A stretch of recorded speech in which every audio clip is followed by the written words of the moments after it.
नमस्कार, वंदे मातरम। मैं हूँ श्यामगिरी। आप देख रहे हैं हमारा चैनल मुद्दा भारत का। मुद्दा भारत का यानी मुद्दा आपका। मुद्दा है आज महाराष्ट्र की राजनीति का। अ, भाजपा के नेता अमित शाह जो है मुंबई के दौरा पे हैं आज। मुंबई के दौरा पे यहाँ पर आज नेताओं से मिलेंगे, अपने पार्टी के लोगों से मिलेंगे।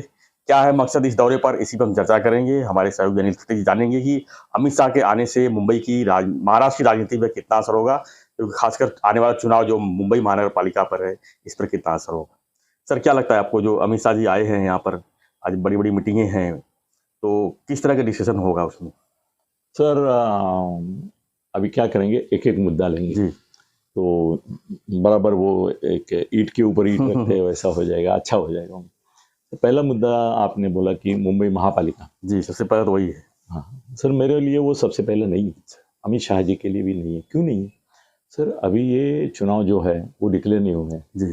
अभी चल रहा है अप्रैल, मई, जून, जुलाई, अगस्त, सितंबर, अक्टूबर। 6 महीने जाएगा। सर 6 महीने कम से कम है।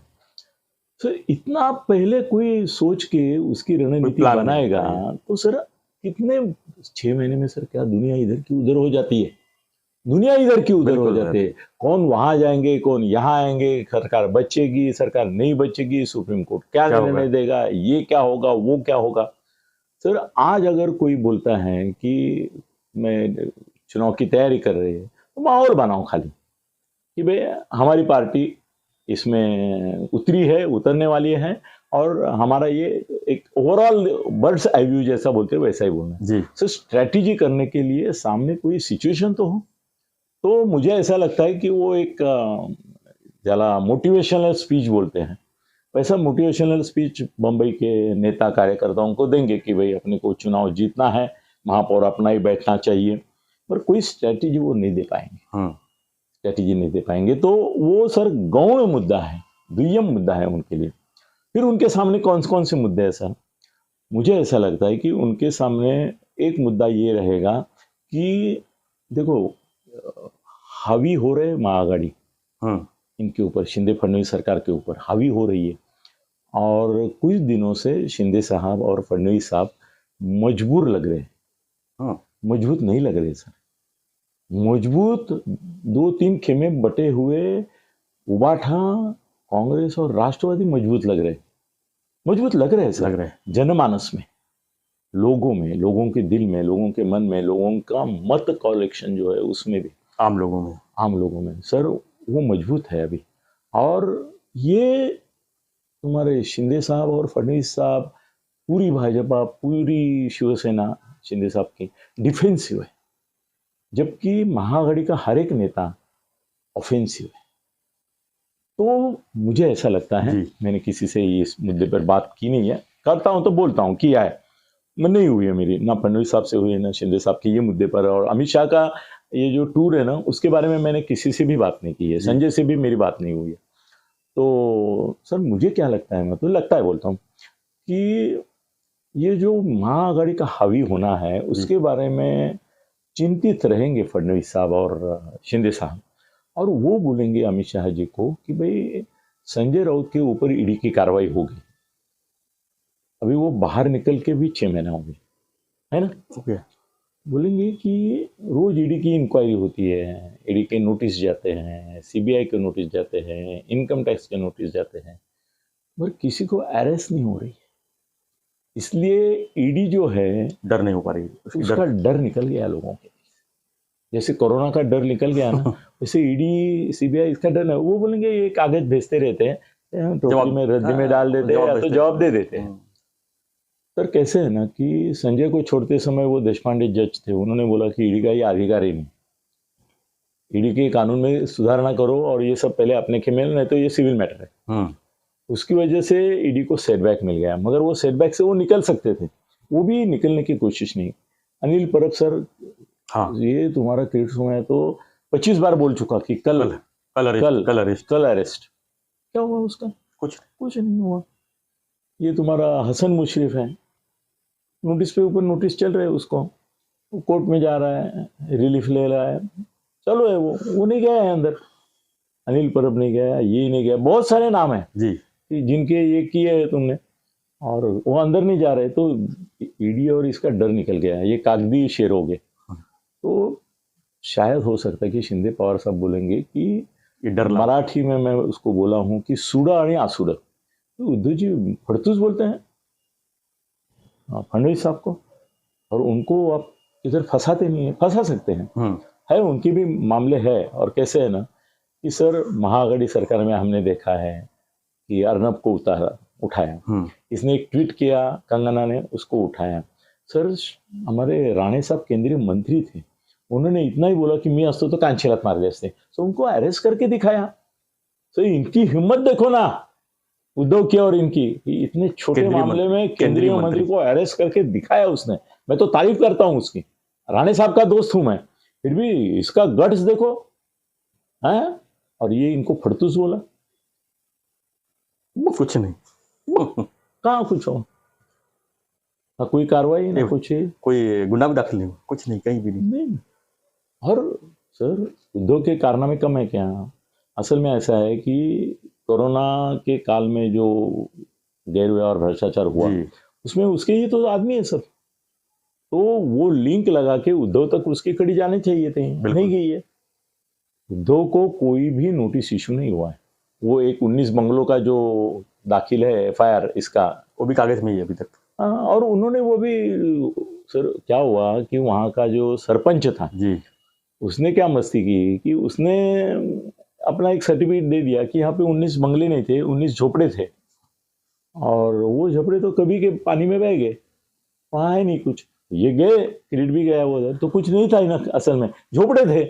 तो वैसे भी उसकी वो ये हो गई, मगर वो शिकायत के बावजूद कोई कार्रवाई नहीं, पूछताछ भी नहीं हुई। ईडी, सीबीआई, ये वो कुछ नहीं। सर, उनमें एक फ्रस्ट्रेशन है, मैं बोलता हूँ सर कि फडणवीस साहब और शिंदे साहब के मन में फ्रस्ट्रेशन है कि भाई महाआघाड़ी को ये क्यों बख्श रहे हैं? क्या इनको ऐसी आशा है कि आने वाले लोकसभा चुनाव के बाद, सर उन्होंने कुछ मुझे बोला नहीं है, नहीं तो क्या होता है, अभी एक बार ऐसा हो गया कि मैंने कुछ बोला तो लोगों को लगा कि मेरे को इनमें से किसी ने बोला होगा, क्योंकि बहुत सीक्रेट बात थी, मुझे बाहर से पता चली थी। तो इनका कोई संबंध नहीं मित्रों, ये मैं मेरी बात बता रहा हूँ।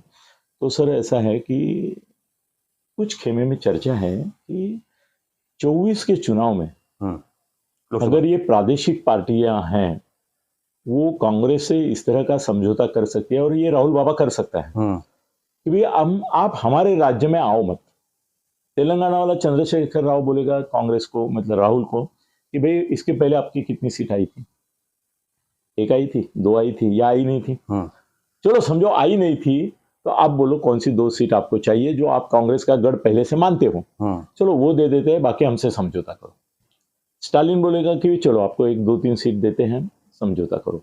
रेड्डी बोलेगा कि आंध्र में आप समझौता करो, ये करो। ममता नहीं करेगी, और पटनायक बोल सकता है कि 1, 2, 4 सीटें क्या आपको, हमारा ही राज्य है, आपको एक भी सीट मिलने वाला नहीं है। बिहार में नीतीश कुमार बोलेगा कि नहीं, आपको जितनी चाहिए उतनी नहीं मिलेगी, हमारा भी, उसको भी पंतप्रधान पद का दावेदार है। और राहुल ऐसा है ना सर, वो मुझे लगता है उसकी नीति से, ये शायद बाद में खुलेगी राज, कि वो ऐसा सोच रहा है कि प्रादेशिक पार्टियों को छोड़ दिया जाए, उनको बुला जाए कि आप आपका ये करो, सब मिलके बाद में हम लोग इनसे ज्यादा संख्या बनाएंगे लोकसभा के लिए। सर ये कामयाब होगा। मैं जो बोल रहा हूँ कि राज्यों को फ्रीडम, हमको 1, 2 सीट दे, बाकी आप लड़ो, बाकी सबका सब जीतो, हम आपका सीट पाड़ेंगे नहीं। कई जगह कांग्रेस ने गिराना क्या काम कर, बिल्कुल हम एमआईएम को बोलते हैं, मगर कांग्रेस ने भी बहुत सीट, मतलब ये बोलेंगे आप हम राज्य में मदद करते हैं, आप हमारा केंद्र में, सब बाद में आप हम एक साथ हो जाएंगे। अगर ऐसा हुआ तो मोदी को झटका बैठ सकता है। सर अभी मोदी क्या करेंगे मालूम है, मेरे को जो लगता है कि जैसे एक दुश्मन को और एक दुश्मन छोड़ देते हैं, लोहा लोहे को काटता है। सर अभी उनकी पॉलिसी रहेगी कि आपको होतात्म्य दे, आपको बड़ा बनाया जाए। केजरीवाल को भी अरेस्ट किया तो मुझे आश्चर्य नहीं होगा, अभी आज की तो चालू है। सर ये इनको बड़ा बनाएंगे, और बीजेपी वाले क्या करेंगे, पूरे देश भर में आपके उम्मीदवारों को मदद करेंगे, एमआईएम के उम्मीदवारों को मदद करेंगे, आपको पैसा भी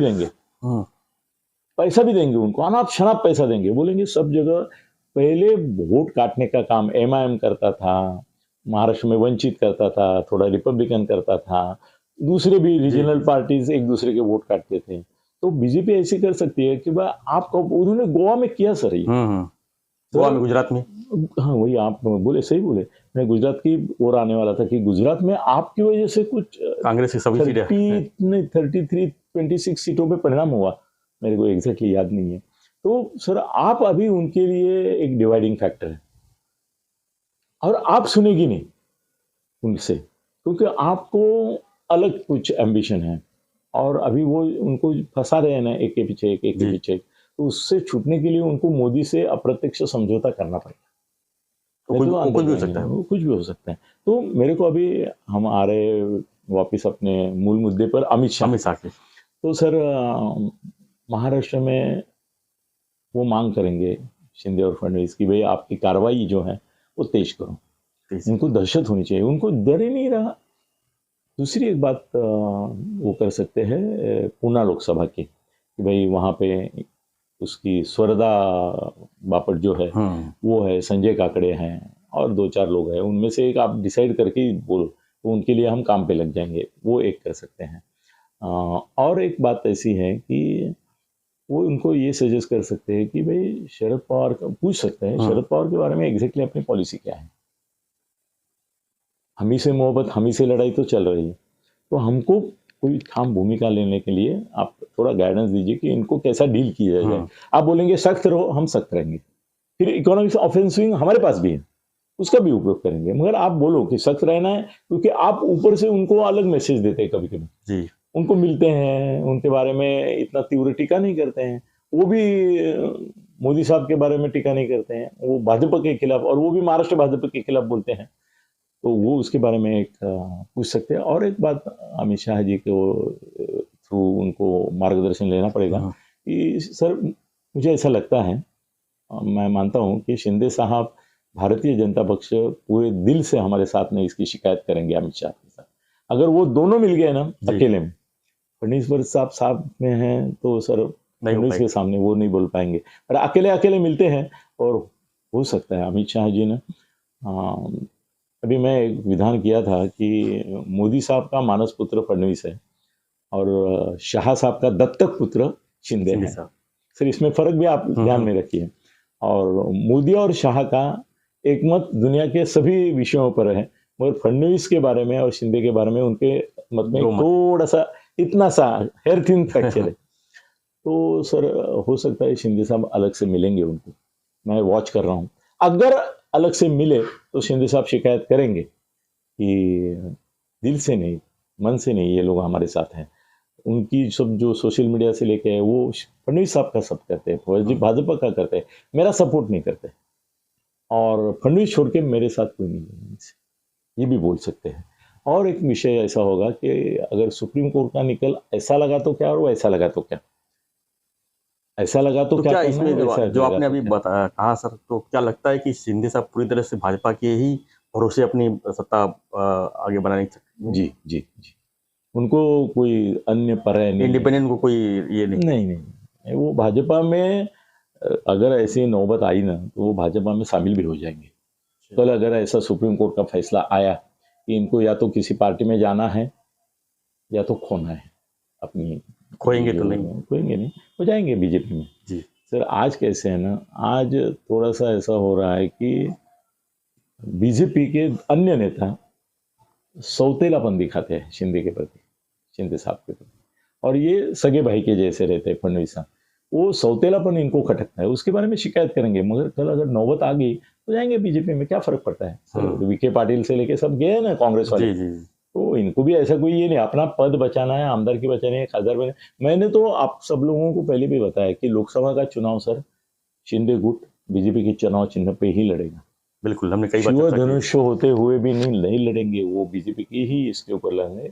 और स्थानिक स्वराज्य भाजपा भी रिस्क नहीं लेगी ना, उनको भी सर उनका टारगेट है 35, वो भले बोले 40 से लाएंगे, ये करेंगे, उनका 33-35 तक का टारगेट ये है। अभी उनके ज्यादा है सर जी, मगर वो जानते हैं कि थोड़ा कम होगा, 35 तक आ गए तो भी वो खुश रहेंगे। अभी 42 है। तो उसके लिए भी स्ट्रेटेजी अमित शाह उनको बता देंगे कि स्थानिक स्वराज्य संस्था में एक स्ट्रेटेजी क्या रहेगी, विधानसभा की क्या रहेगी, और ये सवाल का जवाब भी उनको चाहिए होगा कि भाई लोकसभा और विधानसभा एक साथ करेंगे नहीं, कि आपका हाँ, इरादा है क्या, हाँ, ये भी पूछेंगे तैयारी क्या सर। है? रणनीति तैयारी। हाँ, तो बीएमसी का चुनाव गौण मुद्दा है सर। इस बार अमित शाह जब जाएंगे तब शिंदे और फडणवीस को पूरी शांति देकर जाएंगे, ऐसा मुझे लगता है। धन्यवाद सत्यजीत जी। तो हमारा जो चर्चा था कि अमित शाह का जो है दौरा मुंबई में किस तरह का राजनीतिक दौरा होगा और क्या उनका रणनीति होगी आगे की, क्योंकि अभी नगर निगम चुनाव तो है ही, उसके साथ में लोकसभा चुनाव बस 1 साल बचे हुए हैं। बहुत लंबी इसी बातचीत करेंगे, जी, 2 तो साल की ब्लूप्रिंट बनाएंगे। इसी रणनीति पर हम चर्चा कर रहे थे। आप हमारी चर्चा पर क्या प्रतिक्रिया देते हैं, हमें कमेंट बॉक्स पर आपका इंतजार रहेगा। तो देखते रहिए हमारा चैनल, और हमारा जो रिक्वेस्ट है, अगर चैनल सब्सक्राइब नहीं किए हैं तो चैनल सब्सक्राइब कीजिए और देखते रहिए हमारा चैनल मुद्दा तो भारत एक का। छोटी सी सूचना, मेरी तबीयत हाँ। बिल्कुल ही ठीक नहीं थी, हॉस्पिटल चल रहा था करके मेरा मराठी चैनल थोड़ा सा आगे पीछे हो रहा था, और अभी नियमित 2 कम से कम मैं रोज डाल रहा हूँ, और तबीयत भी अभी सुधर रही है, और 1-2 दिन में नॉर्मल हो जाएगी, और सुधर जाएगी तो अच्छी उसको तरह भी सब्सक्राइब कीजिए, अनिल थत्ते गगन बेदी को, और वो भी देखिए इसके साथ। से। गगन बेदी। यस, धन्यवाद। जय हिंद, जय भारत।